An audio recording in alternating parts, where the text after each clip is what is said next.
just feels like it's a different vibe in this building from a year ago. Not that, I mean, you guys were optimistic, right? Because you had Shane, kind of asserting himself and all, but now you kind of did it. He proved himself. You guys turned it around. Is it different? Does it feel different? For sure. I mean, I feel like it's always a different energy when you come in with, like I said, some continuity, some familiarity with, the coaches, with the guys here.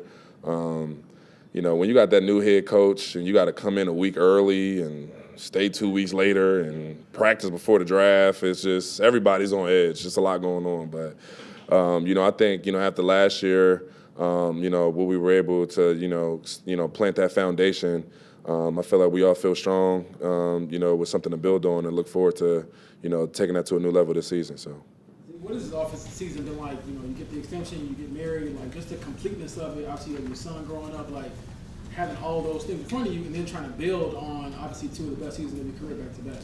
Man, it's been tricky to say the least. Talking to my family, my mentor, my village.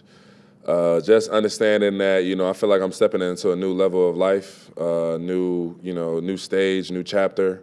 And, quite frankly, it's going to require a different side of me. It's going to require a different level of me, just in terms of commitment, focus, grace for myself and for people around me. So I was, for as much stuff that's happened from the Super Bowl to the wedding, I mean, it's been a great season, but it's been a season of growth for sure. Every chance I got, I snuck off to the gym. And trust me, for everybody that's married here, when you 3 weeks out of the wedding and you trying to sneak to Tampa for 3 days, it's not an easy convo. But I got it done. So I feel great. My body feels good. I'm ready to get back and get the training, get the moving, continue to build with the guys, and like I said, find that new level. What do you think is the next step for this defense? Kind of had some time in the system now, and I don't know what's next. Do you think?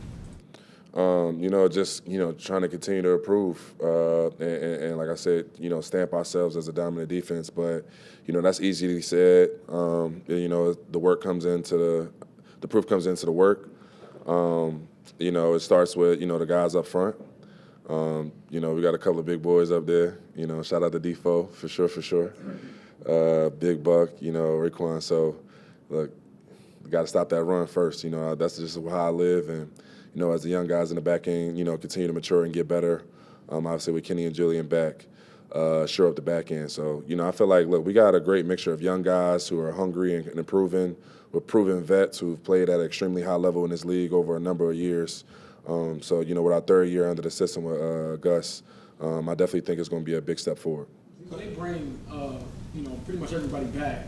Buck talked about this, but how much did that make you maybe want to just validate, like, obviously we were close last year, but they believe that you all can take another step together as a unit versus going out and getting somebody else?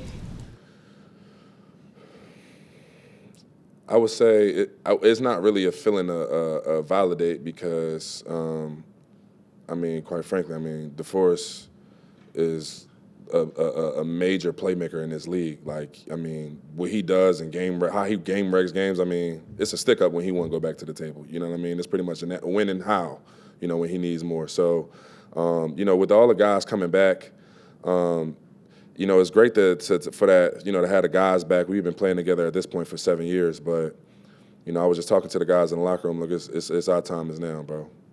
Everybody's on the same window. Everybody's on the same timeline. Like I said before, we got to leave here with something. And it's not going to be given to us. It's got to be earned, and we're going to have to go take it. I think everybody in the building feels that. I feel like everybody believes that. Like I said, we just got to keep putting that work in every day. About when he talked about DeForest, he said he's like Uncle Phil now. He's taken over that dad. That's an extreme. But how do you see his presence on the field, locker room, and he could have gone elsewhere. He could have. For sure. That's tough. That's tough to call Buck the captain of the dad group, but I'll give it to him though for sure. He definitely is. But look, I'm gonna be honest, man. Look, when it comes to just great men that've been in this building, Defoe is in that class. With the Jack Doyles, with the you know, with the Costanzas, with those guys that, you know, you could just hang your hat on every day about how they come in and work first in, last out. I mean, that's the easy stuff to say. But, you know, just for myself personally, you know, DeForest is a guy that I follow. He the guy that checks me. Hey, Z, come on. I'm all right. My fault, Defo. Look, if Defo yelling at me, that means I need to stop talking. I need to keep playing.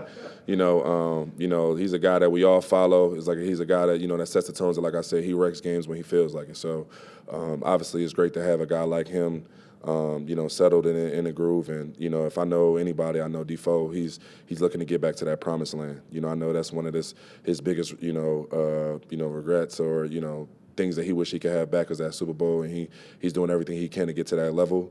And he sets the tone with his work ethic and how he prepares, and, you know, it's up to all of us to continue to match that.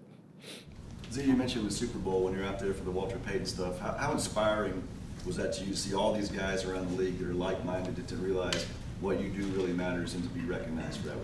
Man, it was crazy. You know, you just kind of sitting there and, you know, you with all these guys that, you know, I mean, I played against these guys, you know, on the field in college, you know, but it was a little bit of a like I wouldn't say eureka moment or so, but it was just kind of like, it was one of those reminders of the journey that I've been on, just to be able to be on that stage with, you know, so many great players. You know, you know, I talk about him all the time, but, you know, Bobby Wagner, that's been one of my mentors since I've been in the league. And just to been able, it's so many different times I've been able to meet him at different places.